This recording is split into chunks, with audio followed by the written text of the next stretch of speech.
Bismillahirrahmanirrahim. Assalamualaikum warahmatullahi wabarakatuh. Waalaikumsalam warahmatullahi wabarakatuh. Salam sehat di rumah teman-teman, Akang Teteh. Semoga sehat, keluarga juga sehat ya. Terima kasih nih, kita ketemu lagi di Kamis ketiga ya. Kamis ketiga kita diskusi online lagi sama teman-teman di Griwan 93. Tapi ada juga Griwan-Griwan yang lain, karena ini juga nanti di-share biar semua juga bisa menyimak. Kita terbuka untuk semua calon. Jadi ini calon ketiga. Yang pertama sudah Kang Sandra, kedua kemarin Kang Eki, sekarang ketemu lagi sama Kang Oi. Kang Oi, wilujeng wengi. Nuhun ya. Nuhun waktosna Kang Oi sudah mau hadir atas undangan kita, biar 93 pada kenal nih sama calon. Tinggal nanti satu lagi, satu Kamis depan lagi, satu calon lagi dari 88 Teh Vivi.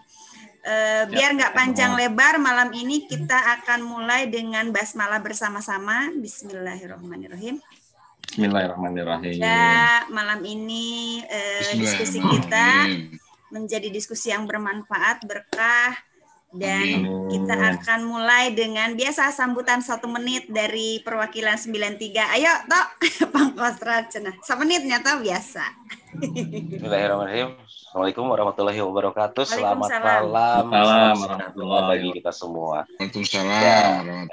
Ini adalah minggu ketiga dari calon panitia pemilih calon ketiga, yaitu Saudara Oi Sais Rojak dari 94. Selamat datang, selamat bergabung di 93. Mangga, kita ingin mendengarkan paparan dari visi misi dari Kang Oi, apa yang menjadi visi misi untuk menjadi ketua IKA ke depan. Mungkin itu saja, Mangga, biar cepat waktunya.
Oke, baik. Assalamualaikum warahmatullahi wabarakatuh. Wilujeng wengi, sampurasun Akang Teteh semuanya. Saya pakai bahasa Indonesia aja ya, Punten. Ya, boleh. Tok pabaliut bahasa Sunda itu malah jadi nggak bagus. Gitu. Sebelumnya terima kasih Akang Teteh angkatan 93 ya, yang sudah memfasilitasi forum ini. Juga tentunya Akang Teteh yang hadir di sini dari angkatan-angkatan lain. Saya lihat tadi ada angkatan 96 selain angkatan 93. Saya nggak tahu apakah ada Akang Teteh yang lain dari angkatan yang tadi saya sebutkan gitu. Salam baktos, salam hormat buat semuanya. Jadi izinkan pada malam hari ini yang pertama saya mencoba memperkenalkan diri dulu mungkin ya. Supaya lebih kenal saja. Siapa tahu ada yang belum kenal, walaupun beberapa tadi udah saya kenal, karena angkatan 93 kan kita masih ketemu di SMP dulu gitu kan ya. Tadi sama Teh Eli sempat ngobrol dulu, saya ditatarnya pastinya sama angkatan 93 ya, penataran P4-nya. Sama Eko pasti itu. Iya, Kang Eko. Iya, bisa. Oke Teh, kalau Akang Teteh lebih kenal nama saya Oi, memang itu mah nama kecil ya, nama kecil saya, jadi dikasih nama Oi itu dari kakek, jadi di keluarga, di lingkungan, di tetangga juga banyakannya lebih kenal Oi dibandingkan nama aslinya. Jadi nama aslinya mah Sais Rojak, tapi ya sudah panggil aja Oi lah, jangan Sais Rojak, karena di keluarga juga kalau manggil Sais Rojak ada yang nggak kenal, gitu. Saya lahir di Padalarang 5 Mei tahun 79, anak keempat dari 5 bersaudara. Jadi saya kecil itu domisili di Padalarang karena kebetulan orang tua dinasnya di PN Kertas Padalarang. Baru sekitar kelas 2 atau 3 SMP saya pindah ke Cimahi seiring dengan pensiunnya orang tua. Gitu.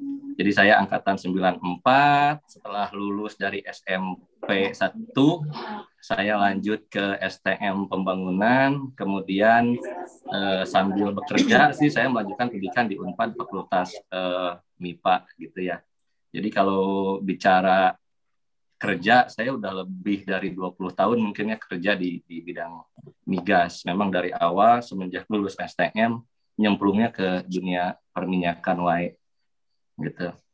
Nah sekarang saya udah nikah, udah punya 2 anak, insya Allah bentar lagi mau 3 ini teh.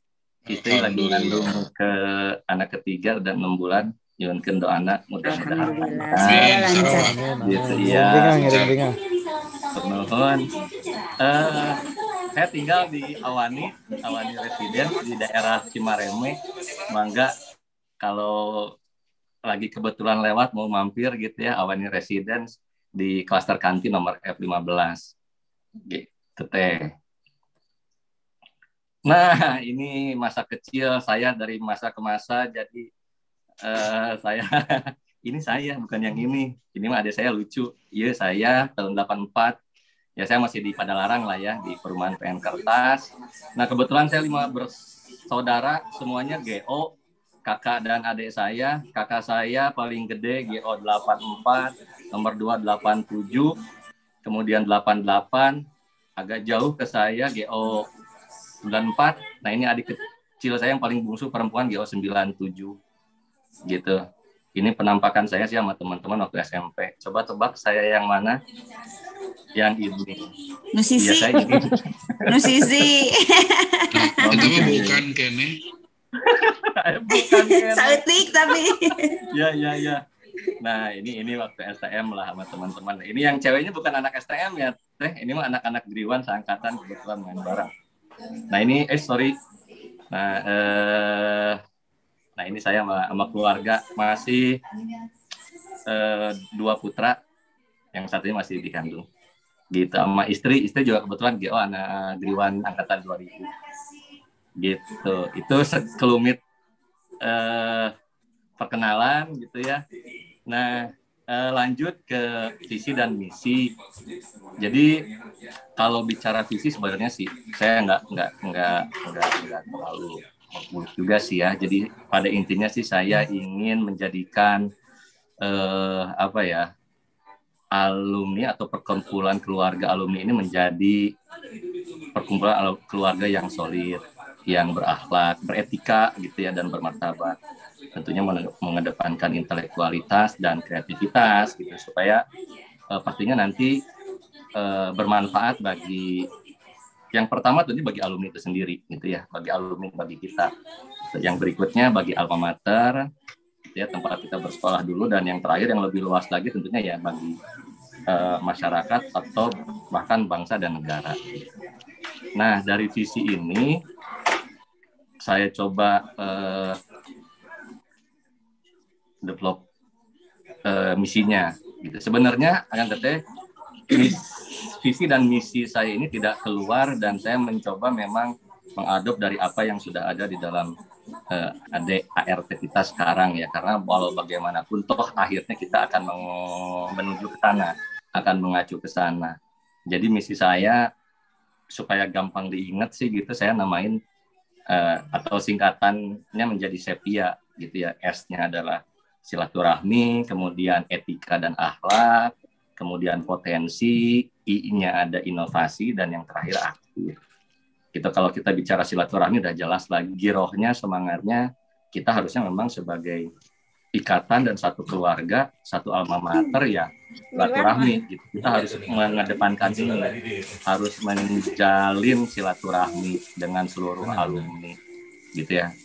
Tentunya untuk maaf ya, ada penyusup nih kali. Salah. Jari gila ya. Ayah mangap. Wilujeng. Biasa ngirim itu cenah ngirim kaos. Ngirim kaos. Siap. Sip. Lanjut. Ya, tidak lain dan tidak bukan lah silaturahmi ini tentunya ke depannya supaya alumni kita menjadi alumni yang solid. Etika dan akhlak ya ini juga nggak boleh dilupakan. Gitu ya. Menjunjung tinggi akhlak dan etika dalam berorganisasi, dalam bersosialisasi juga penting gitu ya supaya kita bisa menjaga nama baik alma mater SMP Negeri 1 Cimahi. Potensi ya saya yakin dan sangat yakin SMP 1 mah potensinya banyak dan luar biasa gitu. Jadi dengan banyaknya potensi ya harus kita gali, harus kita wadahi semaksimal mungkin potensi alumninya supaya kita bisa bersinergi gitu ya untuk mewujudkan bentuk pengabdian kita lah gitu ya yang tentunya aktual gitu kepada masyarakat ataupun kepada alma mater kita. Inovasi ya kita harus menjadi inovator, menjadi inisiator dan menjadi fasilitator. Oh, ada Kang Teddy. Menjadi fasilitator untuk kegiatan-kegiatan yang berdampak, yang mempunyai manfaat. Gitu. Balik lagi, manfaatnya buat siapa? Buat alumni yang pertama, buat alma mater dan buat masyarakat. Gitu. Aktif ya. Untuk yang aktif kita harus berperan aktif dalam pengembangan alumni dan alma mater serta dalam penanggulangan masalah-masalah sosial mungkinnya ke depan yang berkembang di masyarakat sehingga memang kita benar-benar dirasakan dampaknya secara baik, manfaatnya secara baik bagi masyarakat. Gitu Akang Teteh, sedikit visi dan misi saya. Nah, sehingga dari visi dan misi tadi gitu ya, saya mencoba memvisualisasikan gitu bahwa organisasi kita ini itu seperti rumah gitu ya. Alma mater kita ini adalah rumahnya. Mungkin nanti ada kepengurusan itu bagian daripada alumni yang menjadi boleh dibilang orang tuanya. Terus alumni di bawahnya kita semua di bawahnya itu siapapun nanti mungkin yang menjadi ketua atau pengurus adalah bagian dari keluarga besar itu. Gitu ya, sehingga tentunya gitu ya kita sebagai keluarga ini anak-anak anggota keluarga semuanya punya potensi-potensi, punya inovasi dan punya resource yang luar biasa yang harus kita kemas, harus kita kelola dengan baik. Gitu. Kenapa? Karena akhir-akhirnya apapun yang kita lakukan gitu ya itu harus dan perlu gitu dilakukan untuk kepentingan alumni, kepentingan alma mater. Bahkan yang lebih luas tentunya akhirnya ke kepentingan buat masyarakat di sekeliling kita. Gitu. Nah dari visualisasi ini gitu ya, maka saya mencoba untuk meramu satu program. Nah programnya saya namain Tricita Laksana. Simpel aja sih, ada 3 program utama di sini gitu. Jadi Tricita Laksana ini kenapa saya namakan ini karena memang ada 3 cita-cita saya yang sebenarnya ingin dilaksanakan gitu nantinya. Tapi tentunya gitu ini tidak serta-merta hanya peran saya gitu. Peran Akang Teteh semua alumni gitu ya, Akang Teteh angkatan 93 mungkin itu sangat diperlukan, sangat saya harapkan gitu untuk bisa mewujudkan program ini, dapat mewujudkan cita-cita kita ini gitu. Yang pertama dari 3 cita-cita ini itu tata data dan tata kelola. Hashtagnya sih ragepkeun gitu, kita harus perhatikan ini. Itu tata data sih saya mencoba di sini untuk kembali karena tadi potensi ini begitu besarnya. Sayang kalau potensi ini ada tapi kita tidak tahu sebenarnya gitu apa saja potensi yang ada di dalamnya, sehingga di tata data ini saya ingin kembali menaikkan gitu ya, menambah data alumni beserta potensinya menjadi satu database yang ini menjadi suatu resource gitu ya, satu potensi bagi kita semua untuk bisa bergerak ke depan lebih baik. Itu ya dari tata data. Memang mungkin tidak gampang tapi saya pikir ini sangat bisa diwujudkan Itu ya tentunya dengan kerjasama kita semua. Yang berikutnya tata kelola. Tata kelola ini sebenarnya saya ke depan ingin bukan merubah sih, tapi meningkatkan gitu ya pengelolaan kita, landasan-landasan organisasi kita itu lebih baik sehingga kita sebagai satu organisasi gitu bisa bergerak lebih dinamis gitu ya, lebih maju, terakomodir dengan landasan-landasan organisasi kita ini. Itu yang pertama. Yang kedua, kenal tur maju baraya. Nah, saya ngebayangin gitu ya, begitu banyaknya alumni Akang Teteh, terus kita bisa saling kenal gitu ya, kita bisa saling bersilaturahmi, sehingga dari sini biasanya ketika kita kenal, ketika kita akrab, ketika kita benar-benar dekat, itu kita mau gerak kemana aja tuh gampang gitu. Kita mau bikin apa aja kayaknya kok bakal gampang, bakal enak aja gitu, karena mungkin sudah ada kedekatan itu, sudah ada soliditas gitu. Mau bikin apa aja kayaknya hayu-hayu aja gitu. Makanya di sini hashtagnya hijikeun, ayo kita hijikeun di sini supaya kita saling kenal, saling bersilaturahmi lebih baik, sehingga kalau gini itu kita bisa saling memajukan antara kita, saling memberdayakan, sehingga ayo maju bareng-bareng, semua baraya alumni kita maju bareng-bareng. Di sini konsepnya sih saya program-programnya yang pertama memang saya ingin mewujudkan kita memiliki satu base camp gitu ya, satu kesekretariatan di mana kita bisa di situ menjadi pusat interaksi kita gitu ya, saling kenal, kita bisa ngumpul tanpa sungkan gitu ya. Ada tempat yang benar-benar kita bisa berkumpul di situ. Nah, berikutnya supaya kita saling kenal, kita kan angkatan sangat, udah berapa angkatan ya, dari angkatan 53, angkatan pertama sampai mungkin terakhir 2021 gitu. Nah, untuk bisa saling kenal kan sebenarnya sekarang mudah ya, tanpa batas gitu. Aduh, punten ada suara kereta. Rumahnya pinggir rel teh.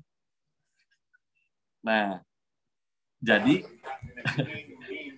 di sini saya ingin mengoptimalkan sosial media sebagai sarana silaturahmi, sebagai sarana publikasi bagi semua alumni-alumni ini gitu, sehingga kita supaya bisa saling kenal, mungkin kalau ketemu harus kopdar gitu, ada sedikit keterbatasan, apalagi sekarang kondisinya sedang pandemi gitu ya. Nah, tapi kita punya fasilitas lain sebenarnya yang bisa kita optimalkan. Makanya saya ingin mengoptimalkan sosial media ini, ataupun media lainnya sih, termasuk media elektronik kalau bisa juga, untuk bisa mengenalkan dan mendekatkan kita sesama alumni. Yang lain-lain sebenarnya ya balik lagi sih, karena girohnya kita silaturahmi gitu. Untuk kenal dan tur maju baraya ini, kayaknya kita inginnya sih gitu ya, banyak event-event yang memang menggalang silaturahmi gitu ya, saling menyatukan kita gitu ya. Saya dengar sih kan angkatan Teh Elis nih, angkatan Randy 93 banyak gitu ya kegiatan-kegiatannya yang seru-seru gitu. Nah, ke depan juga saya pinginnya gitu.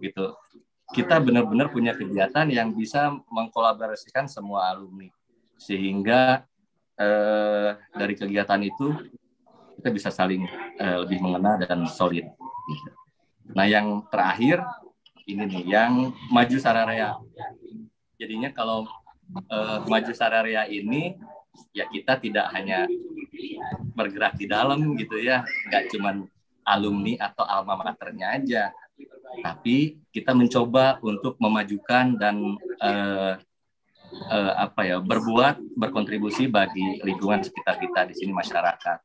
Nah, kalau kita sudah ngehiji, sudah solid, dan apa yang kita buat ini bisa lebih meluas dan dirasakan langsung oleh masyarakat, maka inilah target dan tujuan di Maju Sararea. Itu kita bikin kegiatan-kegiatan yang memang impact-nya bisa benar-benar terasa oleh masyarakat. Kegiatan apa aja ya sangat terbuka untuk kegiatan apapun, sosial, budaya, kesenian, gitu ya, keagamaan, itu mungkin atau bahkan digabungkan semuanya menjadi satu event besar. Saya pikir sih dengan potensi kita itu sangat memungkinkan lah sekali untuk terwujud. Gitu.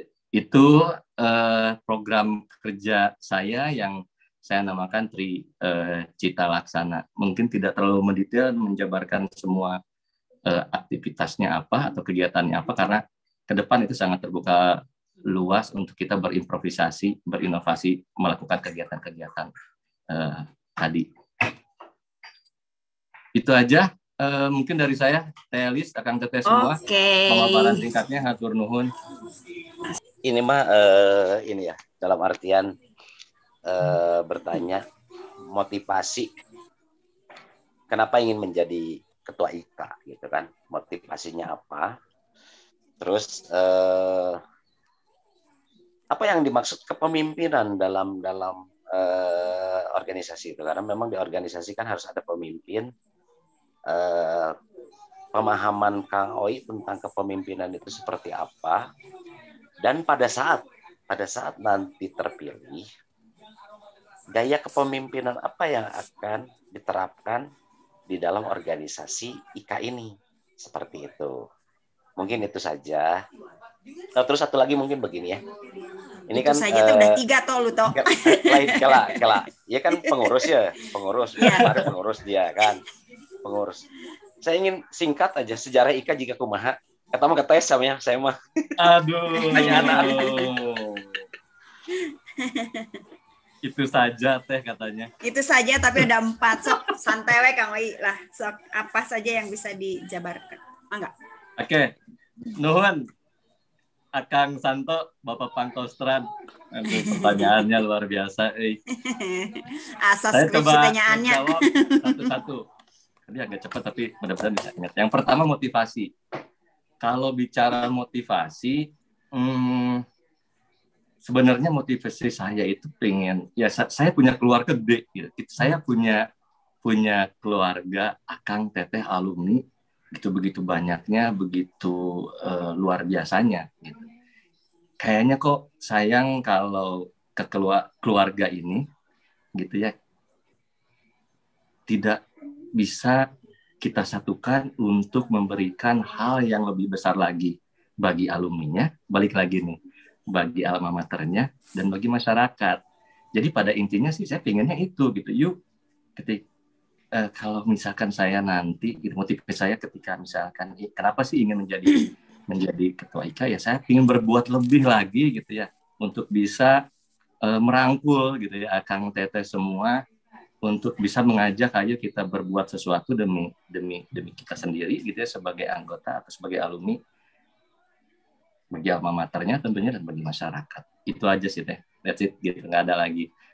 Gitu. Saya belum kepikiran yang lebih dari itu sih ya. Itu Kang Santo. Terus yang kedua tadi Teh mengenai kepemimpinan. Apa itu kepemimpinan? Kebetulan saya pernah baca sedikit mungkin quote gitu ya. Leader is influencer gitu. Jadi kalau saya ngelihat pemimpin itu memang influencer gitu. Pemimpin itu harus bisa mengajak timnya atau anggotanya, menginfluence semua anggota organisasinya untuk mencapai tujuan-tujuan organisasi. Jadi sebenarnya itu. Jadi seorang pemimpin memang harus bisa mengakomodir, mengajak, merangkul semua anggota organisasinya untuk mencapai tujuan organisasinya. Itu menurut saya pemimpin. Dan kalau masalah gaya kepemimpinan akan seperti apa nanti, ya karena saya juga kebetulan sekarang di kantor gitu ya, saya punya organisasi, pada intinya sih komunikasi itu lebih yang dikedepankan gitu. Saya sangat menghargai gitu ya, ketika walaupun nanti misalkan saya menjadi pengurus, menjadi ketua pengurus, tapi saya sangat menghargai pendapat-pendapat atau masukan-masukan dari Akang Teteh semua di luar kepengurusan. Saya sangat welcome gitu, karena saya yakin organisasi kita ini Gitu. Saya sangat yakin organisasi kita ini kalaupun menjadi besar gitu ya, bukan karena ketuanya, bukan karena pengurusnya gitu, tapi memang karena kita semua gitu. Karena kontribusi kita semua. Apalah dayalah saya dengan pengurus itu nanti kalau memang tidak didukung oleh Akang Teteh semua dalam menjalankan organisasi ini. Jadi saya tetap nantinya sangat mengharapkan ya kontribusi khususnya dari Akang Teteh 93 dan Akang Teteh yang lain lah, siapapun itu yang paling senior ataupun mungkin angkatan yang paling muda, untuk jangan sungkan-sungkan ke depan. Silakan berikan kita feedback, berikan kita masukan gitu untuk kemajuan kita bersama. Itu pertanyaan ketiga ya. Yang terakhir sejarah. Karena saya pengurus katanya harus tahu sejarah IKA. Mungkin lengkapnya Kang Santo lebih tahu lah, tapi mungkin secara garis besarnya yang saya ketahui gitu ya mengenai sejarah IKA, background-nya memang yang saya ketahui sih ya, IKA ini dibentuk yang pertama karena ini untuk memfasilitasi alumni dalam rangka berkontribusi tentunya untuk mungkin alma maternya dalam bagi masyarakat. Selain itu memang pada saat itu setahu saya gitu kebetulan ada satu hal di mana sekolah memang memerlukan keterlibatan alumni dalam pengembangan sarana maupun prasarana di sekolah, sehingga dibentuklah gitu ya ikatan alumni ini. Setahu saya ada 10 gitu ya pendiri dari ikatan alumni ini, gitu ya, ada ibu kepala sekolah kalau nggak salah pada saat itu ya.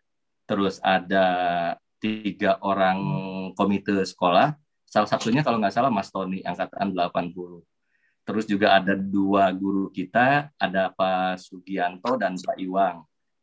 Gitu. Nah, terus di bawah-bawahnya ada senior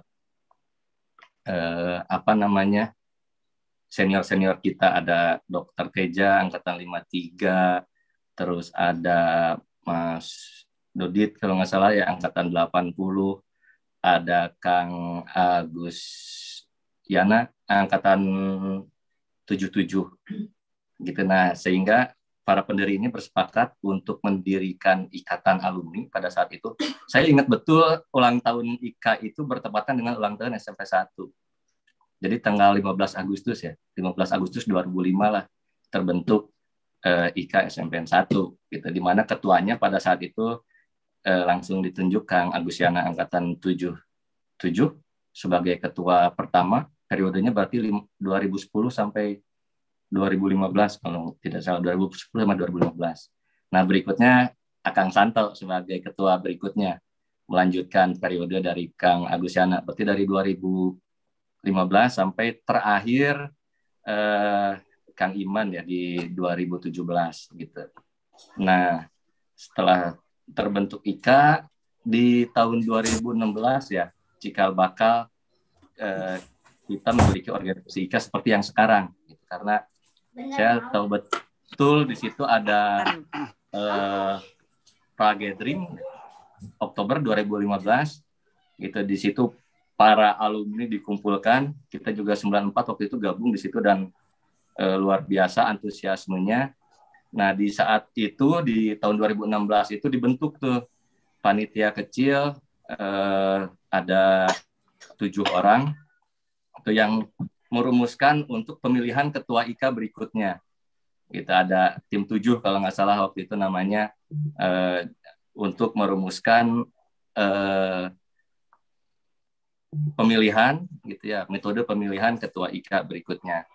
Nah, akhirnya setelah melalui proses di mana waktu itu juga sama seperti sekarang ya, one man one vote, kita memilih beberapa kandidat ketua IKA. Waktu itu ada Kang Iman, ada Kang Arif angkatan 88, Kang Iman angkatan 87, ada Kang Sandra angkatan 90 dan Kang Aldila angkatan 2000. Tapi berdasarkan pemilihan yang terpilih pada saat itu Kang Iman.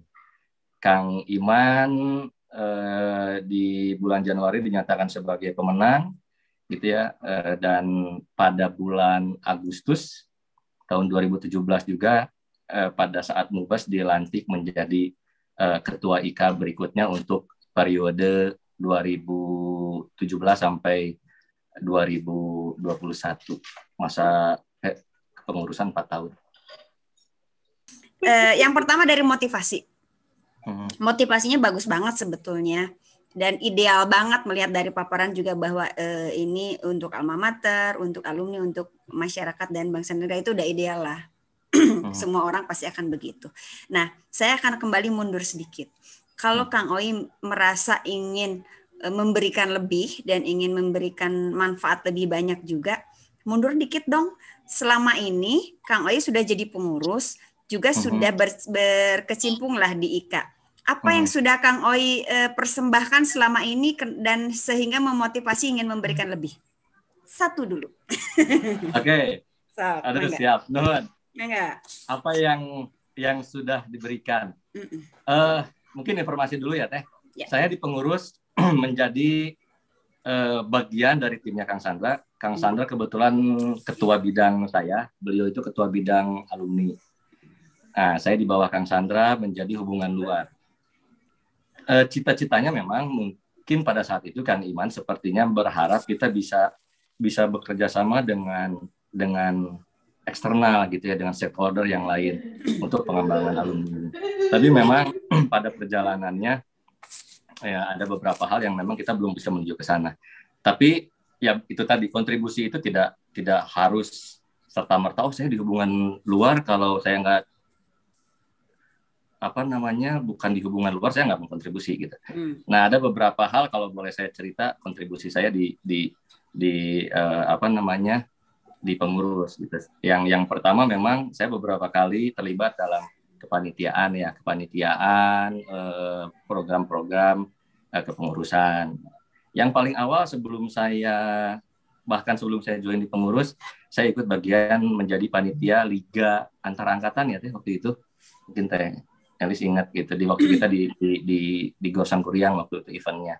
Saya bagian dari kepanitiaan di situ bersama Teh Weda, Teh Onia dan lain-lain, Kang Didin dan lain-lain. Gitu. Di berikutnya kita juga sama-sama mencoba berkumpul untuk sering ketemu dengan senior-senior lah untuk melihat mengenai kealumnian gitu. Salah satunya makanya terbentuk GOBC dan lain-lain. Beberapa waktu belakangan saya terlibat full di kegiatan vaksinasi gitu ya, ketika saya masih menjadi pengurus dan ketika saya sudah cuti karena memang diharuskan cuti ketika mengikuti Pilika ini. Webinar beberapa kali kita juga adakan gitu ya, yang terkait dengan ada beberapa, udah 2 kali webinar yang dari kepengurusan. Itu yang pertama mengenai masalah COVID gitu ya dan vaksinasi, terus yang berikutnya kita coba mengenai soft skill gitu, di mana ada mengenai business development gitu. Itu sih mungkin ya sepertinya yang kontribusi saya full gitu ya di dalam. Selain itu ya sebagai pengurus tentunya saya menjalankan apa yang diamanatkan atau diperintahkan oleh ketua Kang Iman saat itu ya. Gitu. Saya lebih banyak ke publikasi sih Teh akhirnya. Siap. Terima kasih ya. Mudah-mudahan Akang Teteh yang di sini juga nanti kalau ini kita share juga menyimak ya penjelasan Kang Oi dan itu menjadi penilaian yang baik. Nah, itu lanjut ke berikutnya. Ini masalah kepemimpinan ya, masalah leadership. Jika suatu saat menjadi ketua ataupun Kang Oi misalnya pernah menjadi ketua dan tadi sudah diceritakan bahwa ingin menjadi ketua yang jadi influencer gitu ceritanya. Nah, sekarang saya yang ingin coba gali, apakah Kang Oi sudah mempelajari bagaimana kultur dan kondisi dari keluarga alumni yang ada di Griwan ini? Nah, kalau sudah seperti apa dan bagaimana solusinya bila Kang Oi menjadi pemimpin pada saat itu nanti? Oke. Nuhun, Teh Elis, itu pertanyaannya luar biasa, keren banget. Ini mewakili untuk teman-teman. Iya. Oke. Iya. Gini Teh, kalau saya lihat memang kan karena kita sudah cukup lama gitu ya. Tadi saya singgung sedikit, angkatan kita yang pertama itu tahun 53 loh Teh. Kita ada Dr. Suteja ya. Dan itu masih ada alhamdulillah. masih sehat gitu. Dan yang terakhir gitu ya, itu angkatan 2021 mungkin yang baru lulus kemarin. Artinya dari segmen gitu ya, dari usia aja gitu, itu sudah gitu jaraknya sudah begitu jauh ya, luar biasa gitu. Artinya memang ada yang senior sekali gitu ya, ada yang ya mungkin sekarang lagi mencari eksistensi, dan ini ada angkatan milenial gitu. Jadi kalau ada bicara XYZ gitu ya, generasi XYZ, kita ini udah komplit gitu. Generasi X-nya ada, Y-nya ada, Z-nya ada. Gitu. Nah, artinya ini memang nggak bisa dipisah-pisahkan. Ini semua harus kita rangkul gitu. Angkatan-angkatan yang senior, kita sangat membutuhkan pengalamannya.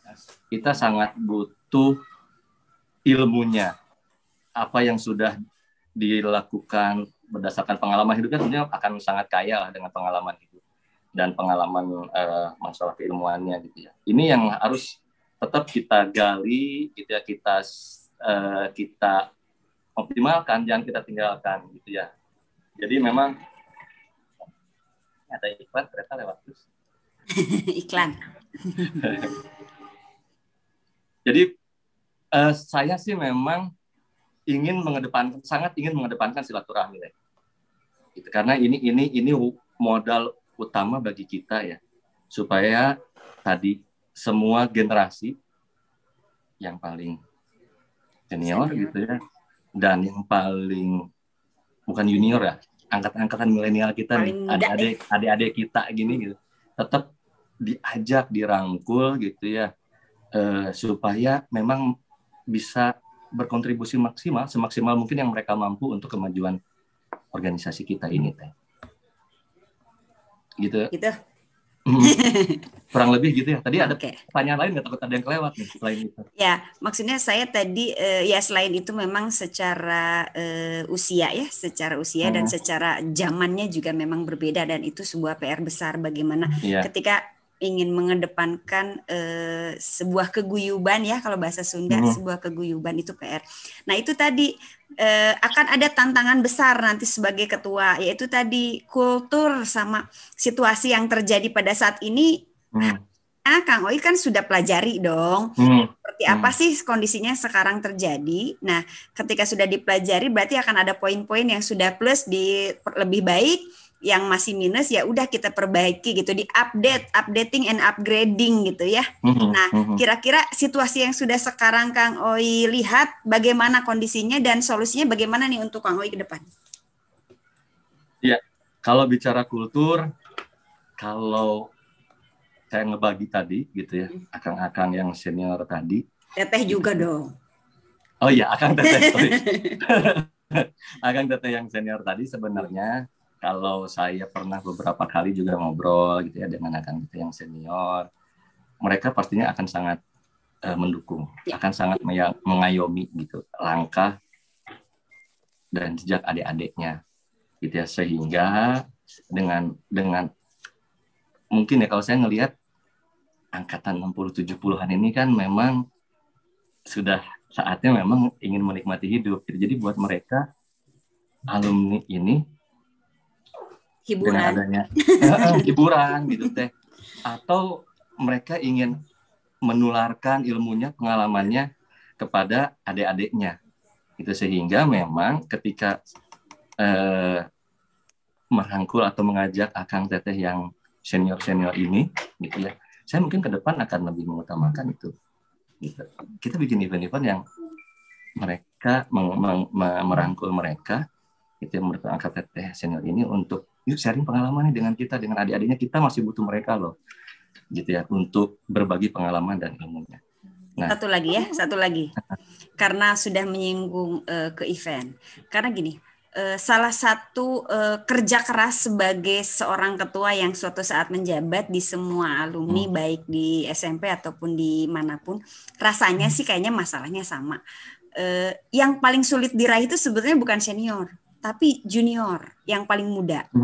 Angkatan-angkatan muda yang baru lulus atau yang masih kuliah dan lain-lain, karena mereka memang sibuk, Terus rasanya buat mereka kealumnian ini masih dipikirkan sebelah mata lah kasarnya ya, sebelah mata. Kayaknya nggak menarik. Dan itu PR besar sebetulnya. Tapi ini adalah sebuah pencapaian kalau Kang Oi bisa membuat sesuatu yang yaitu tadi ngaguyubkan dari junior sampai senior, karena ternyata meraih junior itu lebih sulit. Nah, apa sih Kang Oi rencananya buat yang junior ini gitu? Buat yang junior, betul. Kalau kita lihat memang juniornya lagi masa sibuk-sibuknya nih, ada yang masih kuliah, ada yang memang kerja juga lagi giat-giatnya kerja gitu, sehingga mungkin stance-nya untuk lebih terlibat ke organisasi kealumnian ini dalam tanda kutip masih dirasa kurang gitu. Tapi saya nggak pesimis banget. Yang penting itu tadi balik lagi, karena saya sih ingin memang yang dikedepankan adalah silaturahmi komunikasi. Jadi ke depan yang pertama dari sisi pengurus, saya ingin kepengurusan yang ke depan porsi adik-adik kita juga itu diberikan lebih banyak. Tentunya gitu, tidak menyampingkan nih gitu ya Akang Teteh yang senior tadi, karena bagaimanapun itu masih kita perlukan ya. Dalam masa transisi ini kita nggak bisa tiba-tiba jebret gitu ya, istilahnya kita pengen ngerangkul teman-teman atau adik-adik kita yang junior, porsinya dibanyakin, digemukin gitu ya, tapi kita lupa transisinya nih, karena pengalaman Akang Teteh yang senior juga sangat penting di situ. Jadi paling tidak yang pertama gitu ya Teh ya, porsi kepengurusan untuk adik-adik kita yang junior angkatan 2000-an ke atas, mungkin di situ akan diberikan porsi yang lebih daripada yang saat ini, yang sebelumnya. Kalau sekarang kan, kalau boleh dibilang nih angkatan 2000 keterwakilannya hanya oleh Kang Aldila ya, angkatan 2000, nggak ada yang lain. Mungkin ke depan kita akan coba masukkan angkatan-angkatan muda ini sebagai bagian daripada kepengurusan gitu, supaya sense-nya terhadap IKA sudah mulai terbentuk. Terus yang kedua, kita kan sebenarnya punya forum, punya koordinator kita tuh komplit loh, dari angkatan yang senior sampai angkatan yang paling muda gitu. Nah, forum ini seharusnya sih bisa kita manfaatkan. Kita komunikasi, pertemuan reguler gitu ya dengan angkatan-angkatan muda kita, mencoba menggali. Karena saya yakin sih angkatan muda itu kan dengan kondisi yang sekarang kita juga hidup di zamannya gitu ya. Pasti kalau masalah inovasi juga mereka punya inovasi yang mungkin bisa kita terapkan gitu ya ke depannya, dan itu lebih efektif mungkin ya. Sepertinya sih begitu. Jadi komunikasi reguler itu penting juga untuk merangkul adik-adik kita Teh yang di angkatan muda gitu ya. Paling nggak sense-nya coba kita tularkan gitu ya, bahwa kita alumni punya kegiatan apa, dan kegiatannya pun harus kita akomodir gitu ya. Memang ya tadi angkatan senior kita ada kegiatannya. Ya, angkatan kita nih 93 mah saya udah denger lah kegiatannya Teh. Edan-edan cenah mah gitu ya. Tapi saya tahu lah itu. Gitu. Nah, itu bisa kita tularkan lah nanti Teh dari angkatan 93 ya, supaya memang ya kita coba tebarkan gitu ya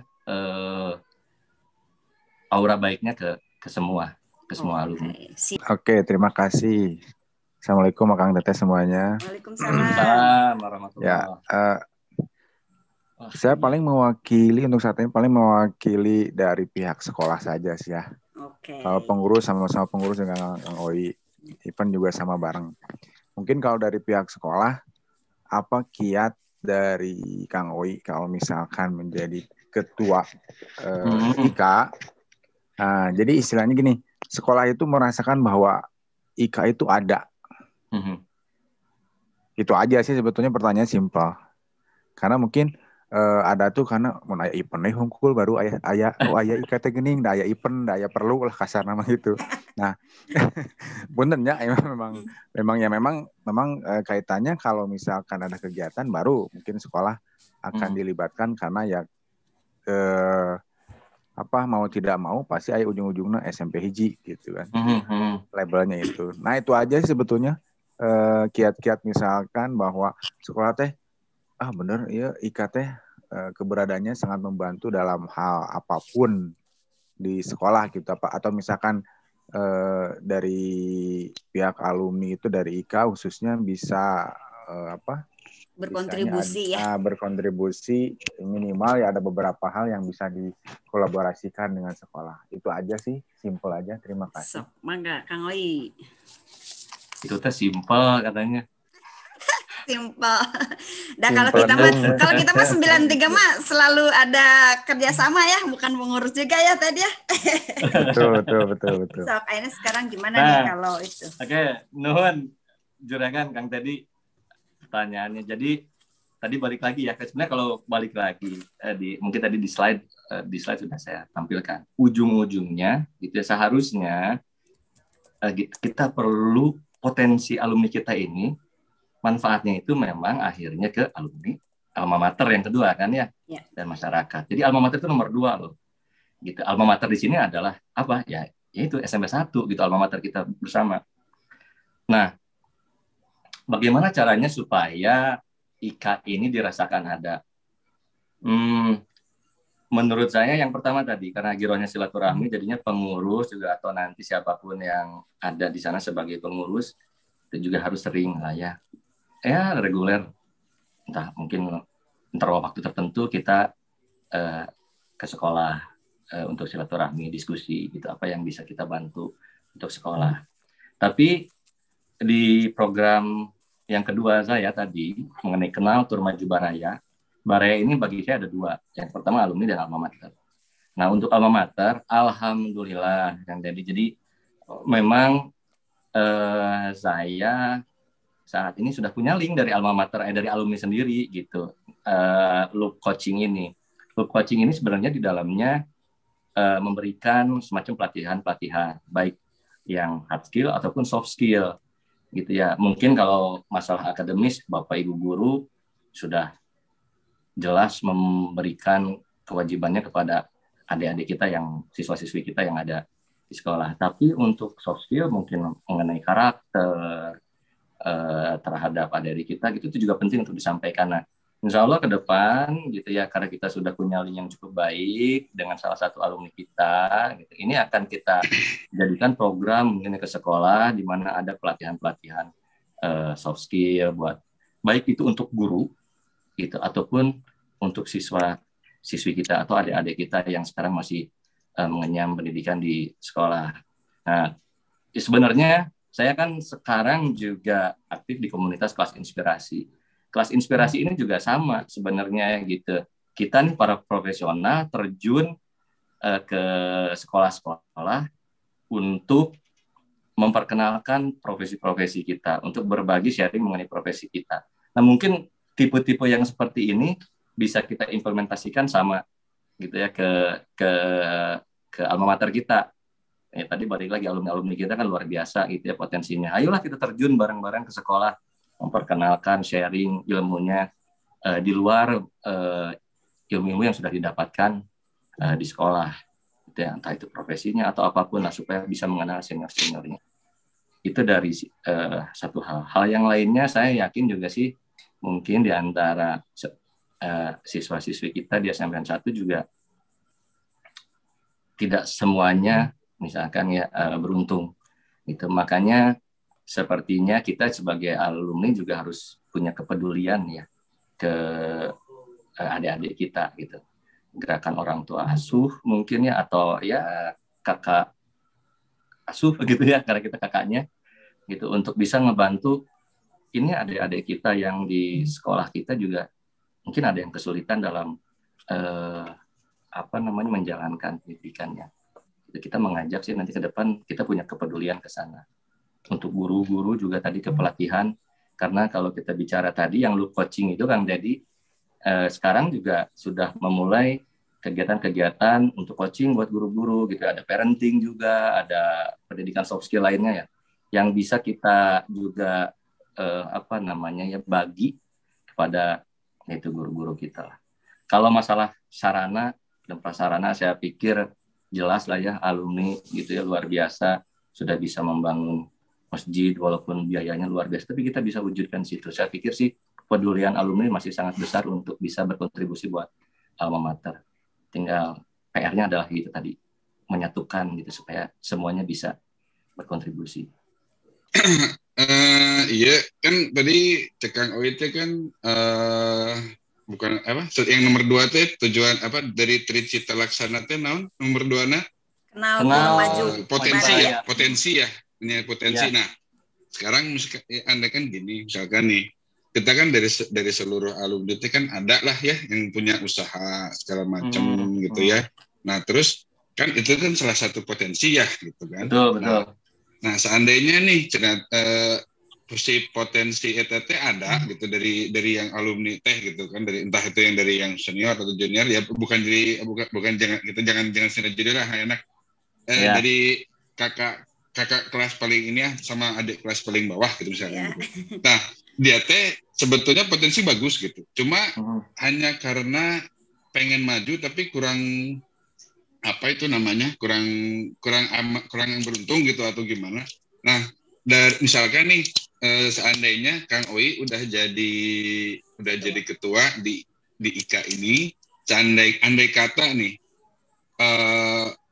ada yang meminta kan karena merasa alumni atau gimana gitu kan terus minta bantuan lah gitu kan dari kemana gitu nyari bantuan kemana lagi ya gitu siapa tahu terus akhirnya pikiran si Kang Ui kan visi misinya seperti itu cobaan deh ke IKA gitu minta bantuan nah kumaha gitu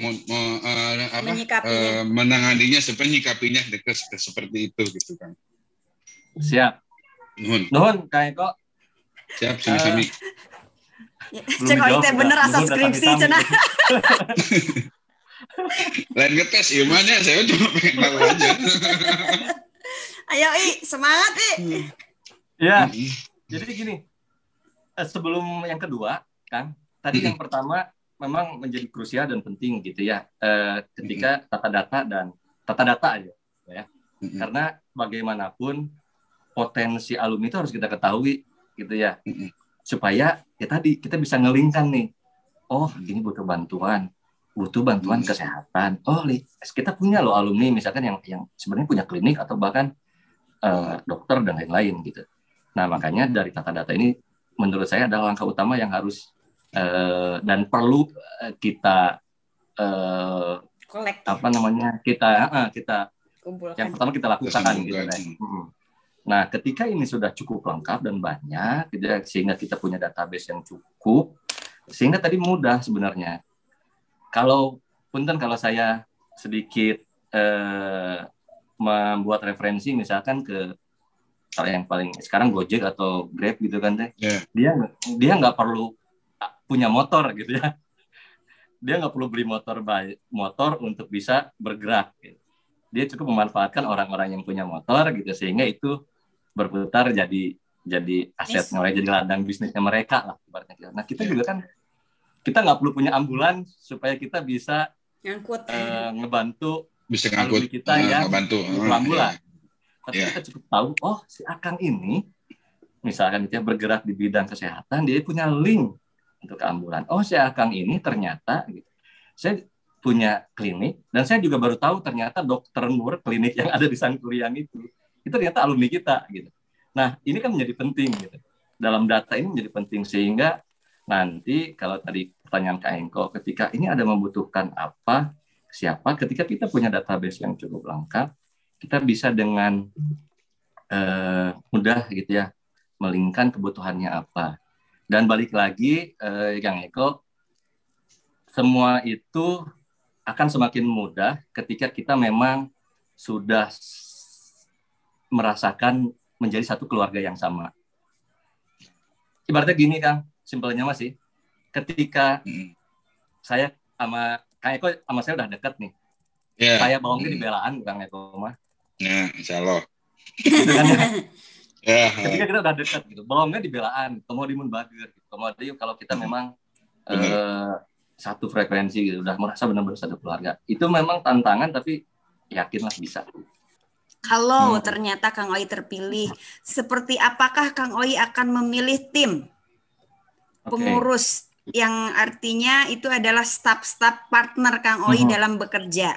Karena sebetulnya partner yang sesungguhnya adalah seluruh alumni. Tetapi ada partner khusus yang dimana itu akan bekerja dalam circle kecilnya Kang Oi. Seperti apakah dan siapa dan bagaimana kriteria pengurus yang akan Kang Oi nanti jadikan partner? Oke. Narik nafas dulu. Ya, boleh. Minum dulu kalau ada. Oke, nuhun Teh Elis pertanyaan dulu. Teh Elis pertanyaannya luar biasa lah. Iya tuh harus dicecer ketua mah. Iya. Jadi ketika misalkan saya menjadi ketua, seperti apakah metode saya dalam memilih tim? Ya. Yang pertama ruangnya harus dibuka dulu Teh selebar mungkin untuk siapapun. Tapi saya ngelihatnya karena ini kita pekerjaan non profit ya, kita sosial loh. Sosial kita banget. Di sini. Betul. Gitu. Jadi ada punten-punten yang mengharapkan profit ketika menjadi pengurus kemungkinan nggak akan dapat gitu kalau buat pribadi ya, kalau buat organisasi ya oke gitu. Jadi ruangnya dibuka dulu untuk siapapun. Saya terus terang kalau boleh jujur sampai dengan saat ini saya belum menawarkan kepada siapapun kalau Teh Elis milih saya gitu ya. Jadi pengurus lah nanti ya minimal misalkan jadi sekjen gitu ya. Enggak. Enggak. Karena kalau yang seperti itu terlalu akomodatif tanpa kita tahu komitmennya ya capek juga nanti kita karena tanggung jawab sepenuhnya pastinya akan di ketua gitu ya. Jadi ruangnya dibuka untuk siapa saja. Cuman kalau bicara porsi tadi mungkin ya kita harus mulai estafet nih bergeser gitu ya, yang sebelumnya seniornya gitu ya banyak. Sekarang yuk bergeser, karena tongkat estafetnya harus dijalanin. Angkatan 2000-an yang sedikit banget, cuma seorang mungkin ke depan akan kita upayakan ditambah gitu. Tapi di balik semua itu yang paling penting adalah komitmen. Jadi yang pertama saya akan buka dulu. Sok mangga hayu yang mau jadi pengurus silahkan, saya akan tampung. Tapi setelah itu saya akan menentukan kriterianya. Kriteria yang paling awal adalah komitmennya gitu. Jadi kalau nggak keberatan mungkin saya akan minta ya dalam tanda kutip fakta integritas gitu ya untuk para pengurus. Dan mudah-mudahan sih saya berharap juga di dalam landasan tadi yang kita bicara tata kelola, tata data, tata kelola, artinya di anggaran dasar kita atau anggaran rumah tangga kita juga punya aturan yang bisa misalkan gitu ya kepada pengurus-pengurus yang performance-nya memang dirasa kurang baik gitu ya. Saya tidak mau negatif kurang baiknya kenapa, mungkin karena ada kesibukan lain, itu punya ruang untuk gitu ya memberhentikan di tengah jalan, misalkan mengganti dengan yang lain, karena organisasi ini harus terus berjalan gitu ya. Kita anggota tubuh satu kurang maksimal aja udah berasa pincangnya gitu. Jadi memang harapannya semua harus bergerak sama-sama. Kalau gitu dicolek sedikit, apakah kalau misalnya ternyata Kang Oi terpilih, apakah 3 calon lain akan dilibatkan? Tadi balik lagi. Ini pertanyaan ini sudah sempat muncul di beberapa obrolan saya dengan semua calon ditanya soalnya sama itu pertanyaannya. Apakah akan dilibatkan? Kita kalau bicara keterlibatan, kontribusi, kayaknya sepakat deh. Tidak perlu harus dalam pengurus untuk bisa berkontribusi berkontribusi bagi organisasi kita, bagi alumni kita gitu ya. Tapi balik lagi, ruang itu terbuka. Maka saya akan tawarkan tetap. Hanya balik tadi pasal awal komitmennya, apakah bisa berkomitmen tidak. Betul. Gitu ya. Ketika beliau-beliau ini gitu ya calon ketua sekarang yang ada yang lain itu masuk ke organisasi saya.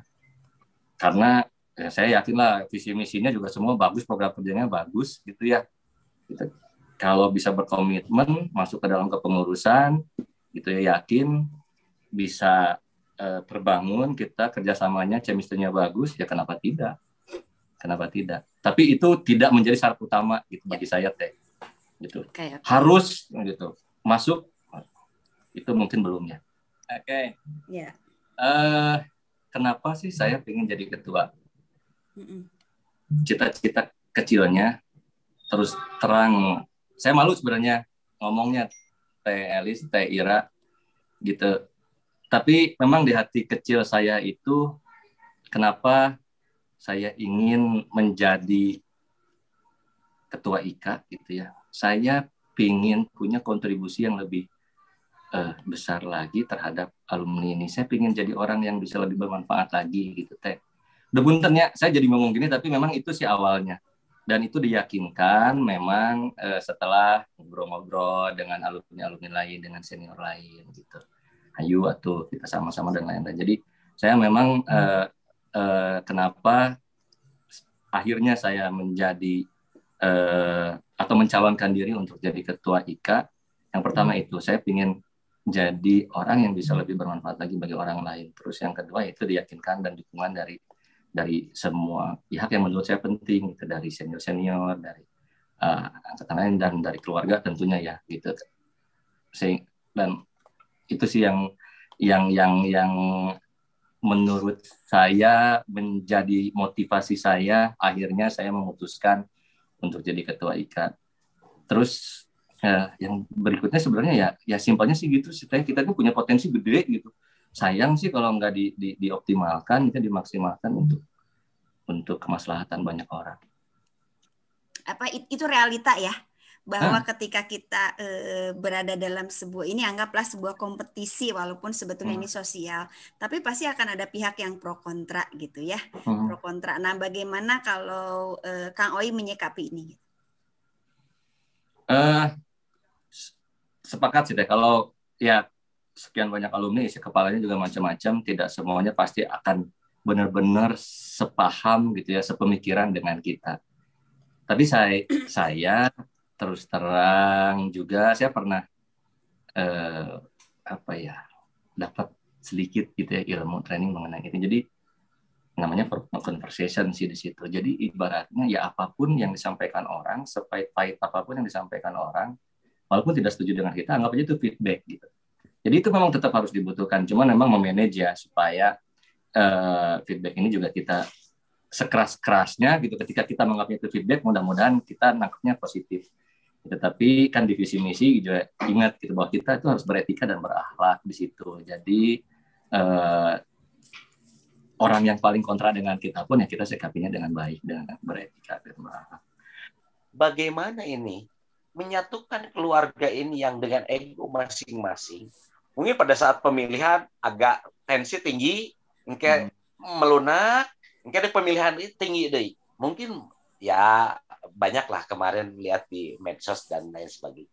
Nah, bagaimana menyikapi ini gitu? Ini jadi pengalaman empirik kan buat Kang Oi gitu. Seperti itu coba. Berat bahasana. Padahal tadi bisa dibahasnya eta masalah ketua-ketua teh. Sabarnya, Oi nya. Ujian dimulai dari sekarang nih. Sakumaha Oi. Ya memang saya juga tidak menampilkan sih ya bahwa di kepengurusan yang sekarang itu diakomodir 4 kandidat sebelumnya. Ada Kang Sandra, ada Kang Arif Badrudin, ada Kang Aldila di sana gitu. Nah, tapi balik lagi sih Kang Santo gitu ya. Saya kepengurusan nanti ibaratnya bukan kepengurusan yang dibentuk untuk akomodatif aja gitu. Oh, kudu aya angkatan 8 kilo. Walaupun saya kayaknya butuh nih angkatan 93 gitu ya ke depan. Kudu aya angkatan iya gitu. Enggak begitu.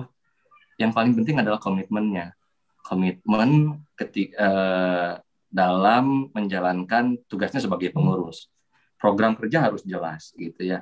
Karena kalau misalkan saya yang ketua, maka program kerjanya adalah program kerja saya yang utama tentunya yang dicanangkan seperti ini. Itu kalau ibaratnya mah saya mengutip kalau boleh sedikit ngomong mah ya ketika Pak Jokowi melantik kabinet, visi misi itu ada visi misi presiden gitu. Menteri-menterinya nggak boleh punya visi misi. Ya. Nah ini yang penting gitu ya ketika para pengurus ini nanti dicoba dibentuk gitu ya. Sehingga memang chemistry kesatuan pola pikir itu penting sih di sana. Jadi saya tidak mau memaksakan bahwa semua kandidat yang ada sekarang harus menjadi pengurus. Tidak seperti itu sih. Tapi komitmen itu penting gitu ya. Fakta integritas itu penting. Kita akan lihat performance-nya. Kalau boleh bilang kita punya key performance index-nya lah. Apa program kerja yang akan dibuat gitu untuk hal ini. Sejauh mana itu dilakukan, progresnya seperti apa. Makanya saya sih punya keinginan bahwa ketika salah satu dari pengurus ini, terutama pengurus-pengurus yang penting itu ya nantinya, itu dilihat performanya kurang maksimal, kita punya keleluasaan, punya kesempatan juga untuk melakukan misalkan pemberhentian antar waktu dan mengganti, mereshuffle gitu. Jangan dibiarkan gitu ya, karena ya satu roda jalannya nggak maksimal ya pincang kita. Ya. Gitu. Satu lagi Kang Oi ya, capability dan potensi penting. Ya, capability dan potensi ya. Tuh. Jadi yang memang kumpulkanlah orang-orang yang memang selain komitmen dia juga punya kemampuan gitu. Iya, betul. Sepakat Nur diingatkan.